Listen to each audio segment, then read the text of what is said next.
Bonjour, le champagne Castelnau est sur la caravane avec Arrivo et je suis avec Roxane. Salut! Roxane va nous expliquer un peu comment ça se passe à l'intérieur de la caravane du Tour de France. Et regardez ça.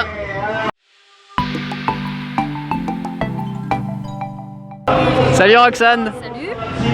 Ça fait combien de temps que tu es sur la caravane? C'est mon 3e tour et c'est toujours aussi chouette, toujours une bonne ambiance. L'ambiance est folle, regardez le monde qu'il y a sur les bords de la route. Vous dire un peu, mais il y a combien de bonbons qui sont distribués là sur les routes? Déjà, ce que je peux te dire, c'est qu'on parcourt cette année en 2018 environ 3300 km et c'est environ 2 tonnes de bonbons chaque jour qui sont distribués sur les routes au public du Tour de France. Et sur l'ensemble du Tour, sur l'ensemble des 3 semaines de course, ça représente plus d'1,5 million de sachets. Et on varie les techniques de lancement.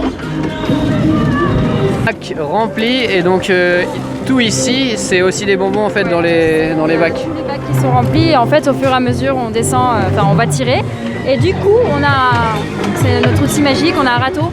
Ouais. Et en fait ça sert à aller chercher tout au fond les derniers paquets de bonbons qui restent pour la fin quoi. Et pour pas avoir mal au bras, comment vous faites? On alterne, donc en fait on fait un jour à gauche et un jour à droite et en fait on est placé en fonction du côté où on distribue et c'est pour ça que les hôtesses passent d'une voiture à l'autre pendant toutes les semaines en fait on remonte la ligne quoi. Il y a différentes techniques j'ai vu pour lancer des bonbons. Donc en fait il y a soit vers le haut en frisbee, soit vers le bas en frisbee. Vers le bas c'est quand par exemple il y a un fossé derrière. Bien évidemment, si on envoie vers le haut, le bonbon il tombe dans le fossé. Et des fois, on trouve des personnes qui ont le courage de descendre du fossé pour aller chercher leurs bonbons. C'est vraiment c'est une question de sécurité. Sur chaque voiture, il y a une enceinte aussi pour ambiancer.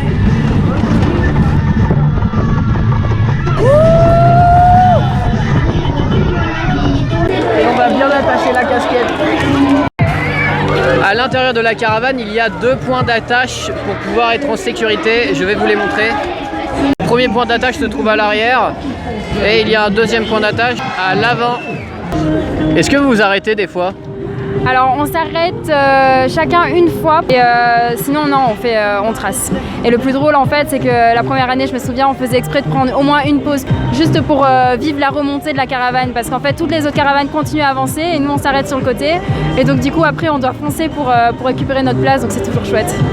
Alors il y a 5 heures de trajet et ça va? T'arrives à pas trop manger de bonbons? Non ça va, au début, mon premier tour j'ai mangé, chaque étape je mangeais au moins 5 paquets par jour. Après je me suis rendu compte que ça allait pas le faire, j'allais finir avec 5 kilos de plus à la fin du tour. Donc du coup on essaye on se fait un paquet par jour, ça passe encore.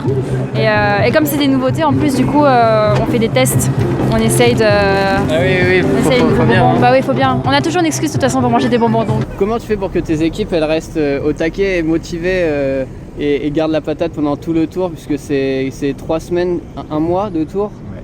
Alors là tu mets le doigt sur quelque chose d'essentiel dans le Tour de France puisque même si le parcours c'est 3300 km, pour nous ça représente entre 8 et 10 000 km de route.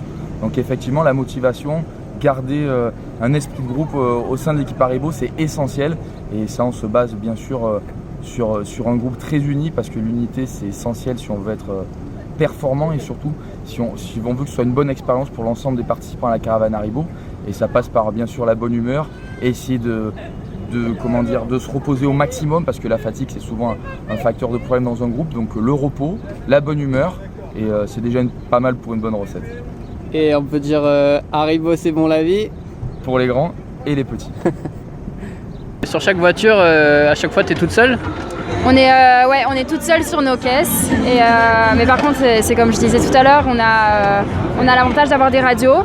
Donc bien sûr c'est pour les trucs un peu sérieux quand on a besoin d'entendre quelque chose d'important pour notre sécurité et la sécurité du spectateur.